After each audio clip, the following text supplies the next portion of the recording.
मने कोठे लपूयाला हा जागिरा नवजाय गौरीपुत्र गजानन, अंजनी पुत्र हनुमंत, कौशल्या पुत्र प्रभू रामचंद्र आणि देवकी नंदन आमच्या भगवंताचा आज जन्म होऊ लागलेला आहे.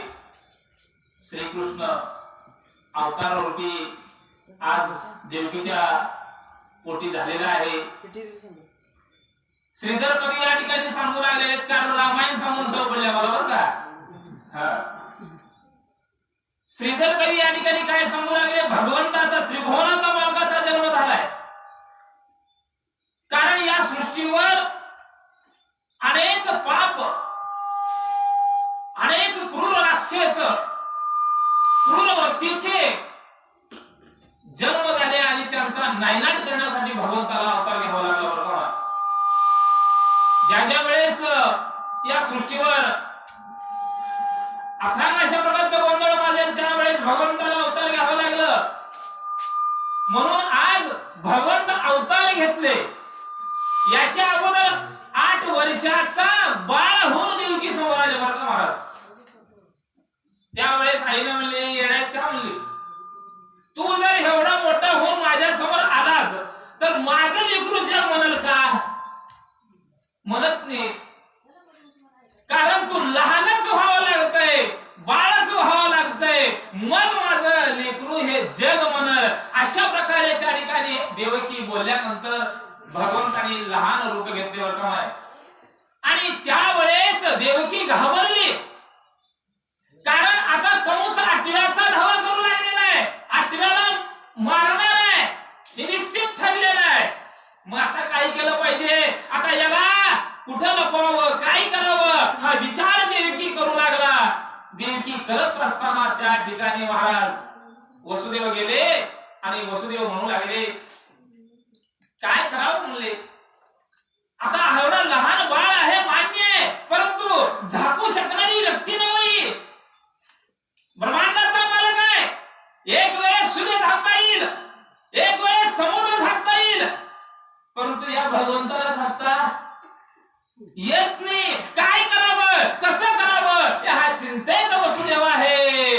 सूर्य काय मुठीत झाके, चंद्रन पेकदा काके, ऐरावत चक्राचा देखे लपे कैसा पूर्ण कुठी.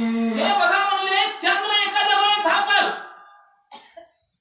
सूर्य झापल, आता संग्रहाला सुद्धा आपल्याला झाकण्याचं सामर्थ्य निर्माण होईल, परंतु ही व्यक्ती झापणारी नाही. सूर्यापेक्षाही तेजस्वान हा भगवंत आहे. याला झापावं कसं, लपवावं कसं, कुठं न्यावं हा विचार त्या ठिकाणी करू लागले. सिंधुना माये रांगणे बोचक्यात नलपे कागणे, मेरू काकेची घालुने कोणा लपवे अहो महाराज, या ठिकाणी एखाद्या जलसागराला एखाद्या घागरीमध्ये लपवणं म्हणजे जमल काम आहे, जमतच नाही हो. ती उघडं पडणारच आहे, घागरीत पाणी बसणारच नाही. आता सागराला सुद्धा झापता येत नाही, झापलं तर त्याचा प्रकाश पडल्याशिवाय राहत नाही. तशी अवस्था आज या ठिकाणी झालेली आहे म्हणतात. मूर्खा माझी पंडित अभाग्यात श्रीमंत, केबा माझे प्रतापवंत शूर कैसा झाके पा. अहो महाराज बोले, एखाद्या ज्ञानी 4 लोक असावं आणि ज्ञानी लोकांमध्ये एखादा अज्ञानी माणूस राहावा. मग त्या ज्ञानी लोकात अज्ञानी मिसळत का हो? कितीही केलं तर त्याला अज्ञानीच म्हणणार आहे, कारण झापू शकत नाही.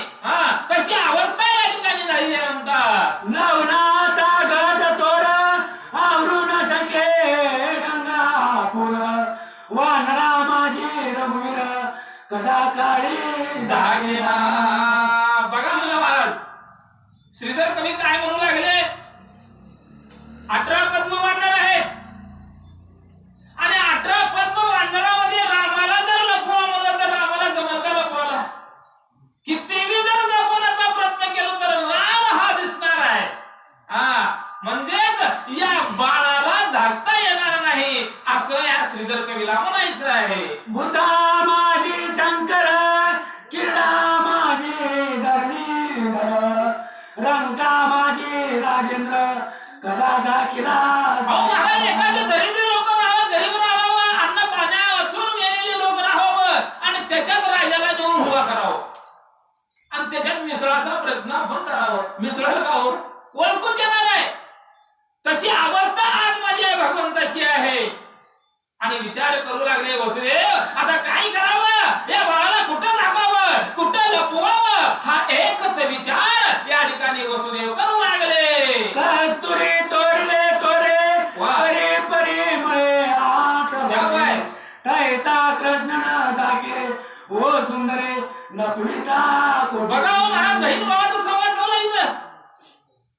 वसुदेव देवकीला बोलू लागले, अगं ताई, मृगाच्या डोक्यातून जर मला त्या ठिकाणी एक कस्तुरी जर आपण काढलं आणि ती कस्तुरी कुठंतरी नेऊन लपवण्याचा प्रयत्न केलो तर त्याचा सुवास काय जापता येते का, जापता येते का?